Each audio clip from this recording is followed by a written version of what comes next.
Okay, now we move to an Q&A session. We have a few questions from the floor. Maybe I just pick up a few for panels to discuss or share. One is that, what should, both generations to do if we said, okay, we want young generations to understand more about aging and old generations to understand more about young. Maybe we can start from Joseph. You are just in the middle. How we can break the distance between generations? Okay, thank you, Dr. Lau. Indeed, I think what I would like to propose is that we don't even need to think about whether it is different generations. In the ideal world, or actually I think in my visions, if we can actually create a world without age boundary, I think we solve the problem. And of course, I know that the youth, they have got their own interests, and sometimes the elderly, they may have got different interests. But actually nowadays, when we look at the different projects, it is always good to work together. We would appreciate the opinions and ideas from different perspectives, from the energetic young generation perspective, and also from the different experience, from the different stories from the silver hairs. And that is why I think for a productive, you can say a productive society, if we can really create something like a world without age boundaries, and I think that will be ideal, because it wouldn't be the age anymore. It is not just about the age, it is also about the race, and it is also about different gender.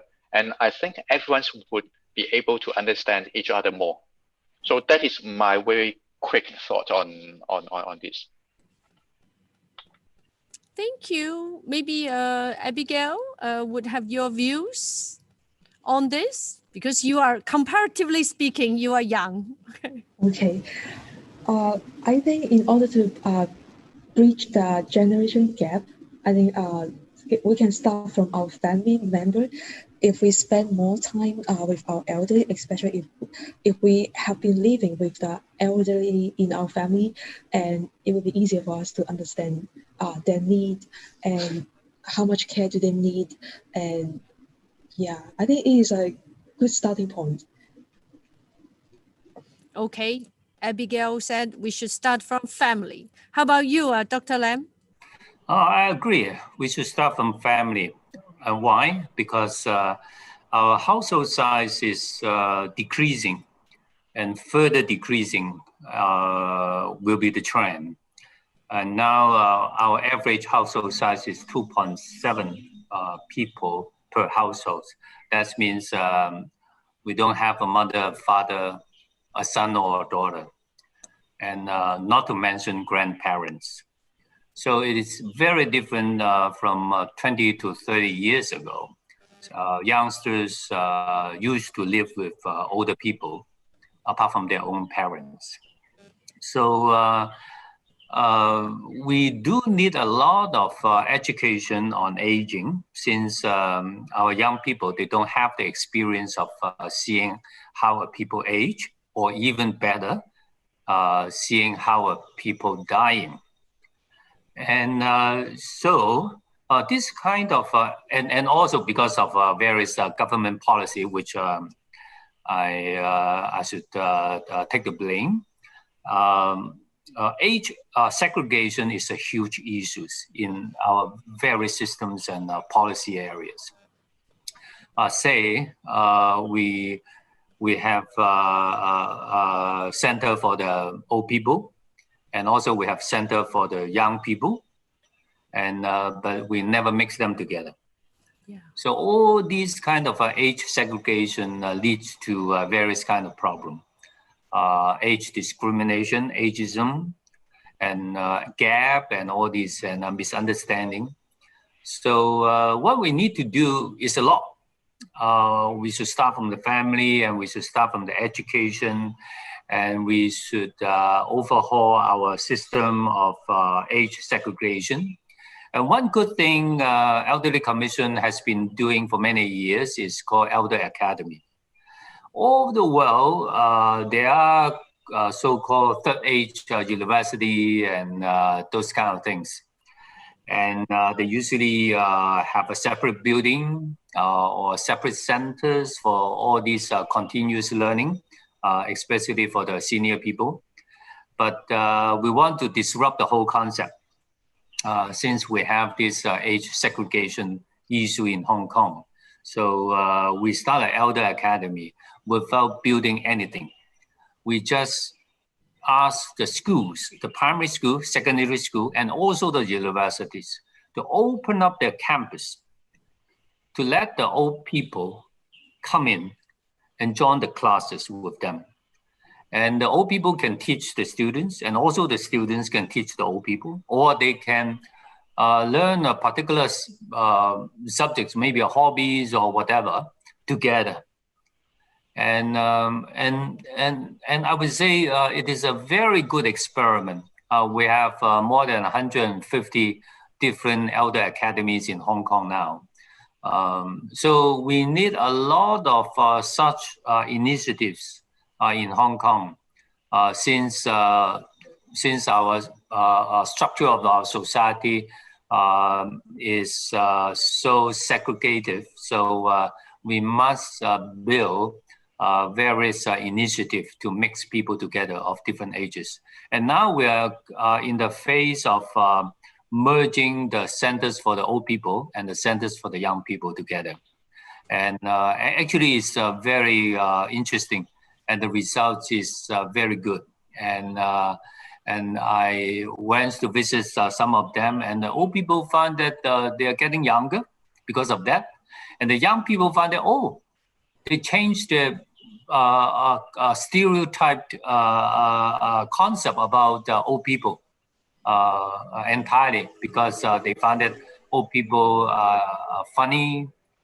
They are actually, most of them are healthy, active, and so forth. So it's good. So we are working on this.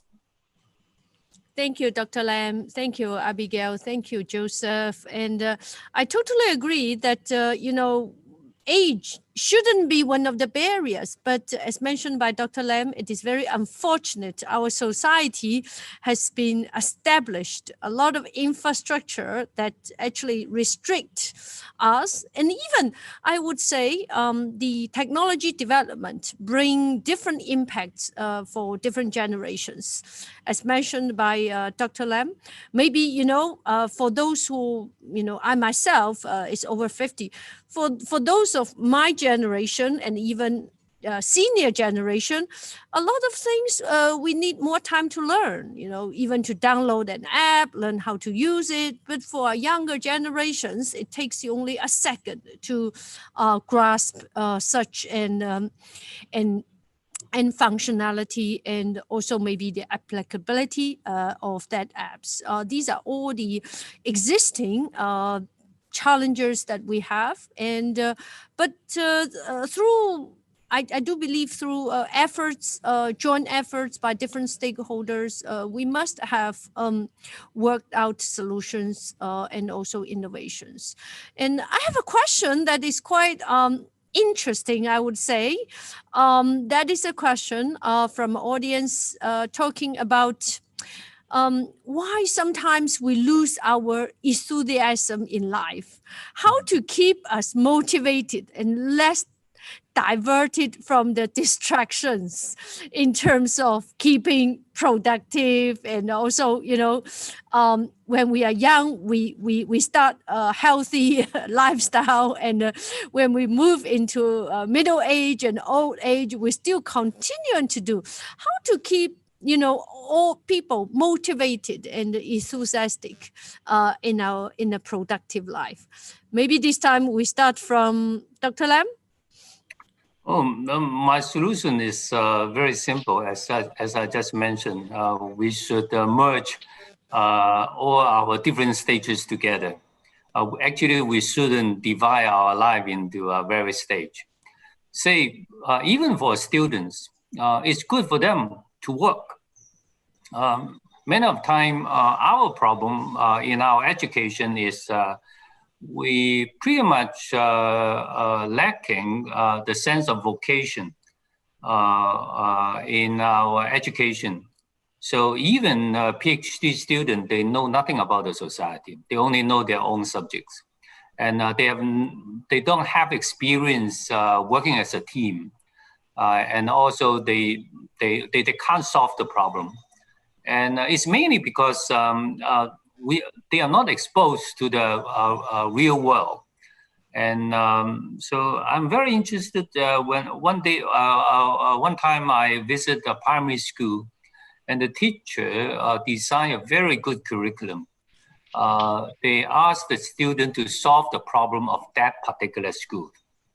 Say, they want to save the water. They need to save the water. And they need to make a target and plan themselves and make sure that the school is a water-saving school. And then they have a roof leaking. They need to find a solution to plug the leak. To plug the leak, and so, and actually, sorry to say that all the youngsters, they complain about the old people is they are talking about the young age, and but that's the fact. I don't know about Joseph, and but usually we do summer job. In our secondary school days. So actually I've done maybe 5 to 6 different types of summer jobs. And also during the school days, we are also doing tutoring, earning money. And so, and to the another extreme, for the retiree, of course, they will lose their drive, because you take away their purpose of life. While they're contributing to the society, and suddenly you ask them not to do it. I work for the government, and I saw a lot of very capable civil servant. And today, he or she is still leading a team, maybe tens of thousands of people. But suddenly tomorrow, after retirement, he or she is nothing. And they need to find their second purpose. So, so I think my solution is very simple. Don't do that. Don't segregate our lives into stages. And my dream is one day we'll have ageless employment. That means there are employment for the young people, even their students, and there are employment for the old people. So we only employ because of the capability, the skill set and the experience, not because of the age. Now, we can't discriminate against gender, right? And then why our whole society desire a system to discriminate against age? We can't hire a particular person or refuse hiring that particular person because of he is a man or she is a lady. And so I think we should do the same. We should hire regardless of age, and all this will put the purpose back into our lives. And of course, we need to balance. So we should have rest in different stages of our life, and we should have exercise that will keep our cortisol level good, and also make ourselves healthy, and having a healthy lifestyle is the I would say is the fundamental of our psychological health. Having a good physical health is a fundamental to our psychological health, and having a good psychological health is the only way we can keep our lives going on. Thank you, Dr. Lam. How about Abigail? So what Can you is your repeat view? Have Yes, you ever experienced lose your enthusiasm in life and feel a little bit boring? Yeah, of course I will. Because I have been working in the staff for 1 year, and sometimes I feel, oh, I'm keeping doing the same things, more or less the same thing again and again. And I think sometimes you need to overcome the boredness to keep working on the same things. But I think for what Dr. Lam said, if the government want to encourage people to hire the elderly to work, I think having some employment scheme to subsidize the company to hire a little bit older people might help, because now the government has a lot of subsidy to encourage the company to hire the young people. But sometimes the young people, because they are fresh graduate, they are not that skills in planning or execute the planning, and not even me, I'm learning. So if we are able to hire the experienced adult, we can all learn a lot from each other. Thank you. How about Joseph?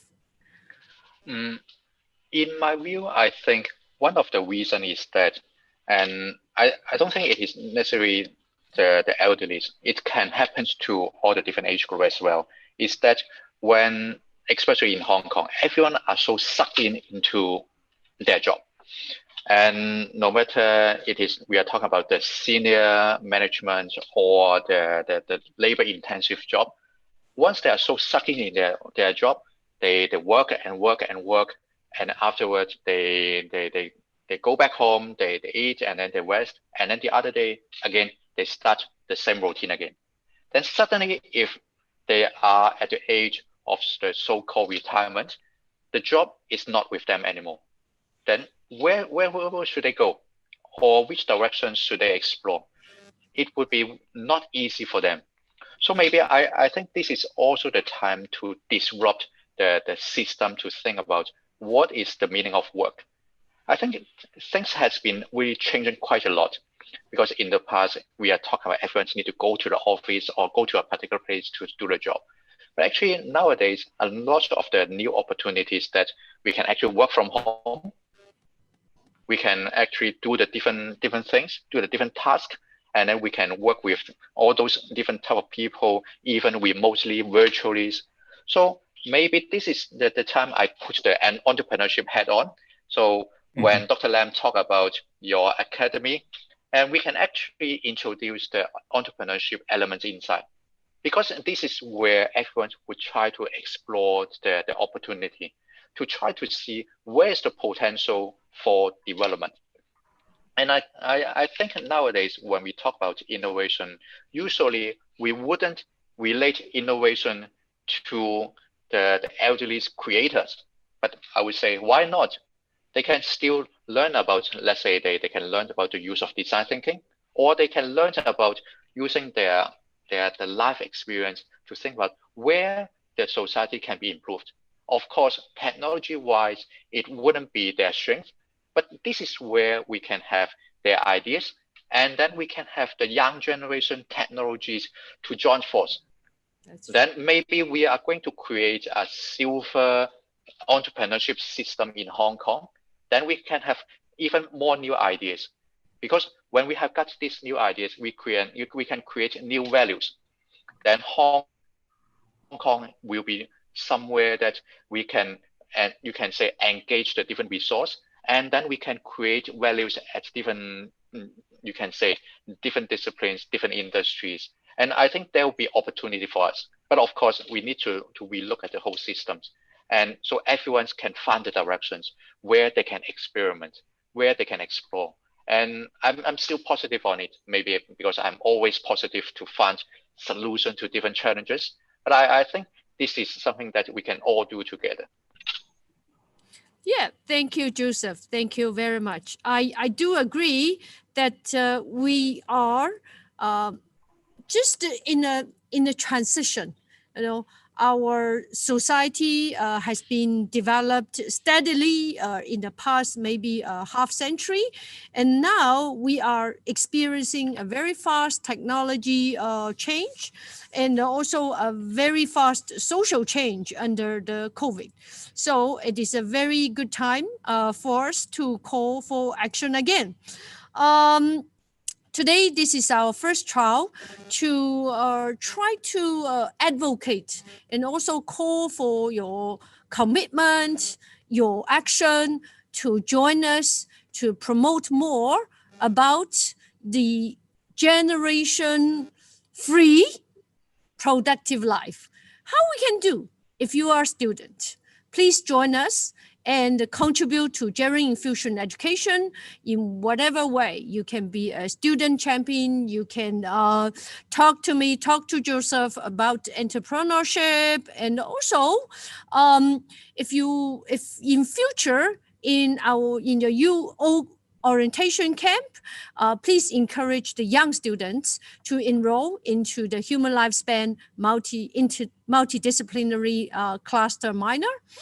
And if you are faculty members, I would invite you to learn more about our Geron-Infusion and join our international symposium on Wednesday. Here is the QR code on your left-hand side. And also, we have developed an infusion gerontology in teaching and learning toolkit. It is very smart. And if you scan the QR code on your right-hand side, that will direct you to the toolkit, and you can generate your own teaching and learning plan. Just follow a 7-step, very, very simple, very, very efficient. And if you are a graduate, you are just a citizen, and I would call your action to contribute to create an age-friendly university, and then we can move to an age-friendly community. So thank you all very much for joining us today, and it is very honored to have all you here. Please join me to thank our guest speakers today, and also wish you a very prosperous year in the year of Ox. Thank you. Thank you very much. Thank you. Thank you. Thank you. Thank you. Thank you. Thank you.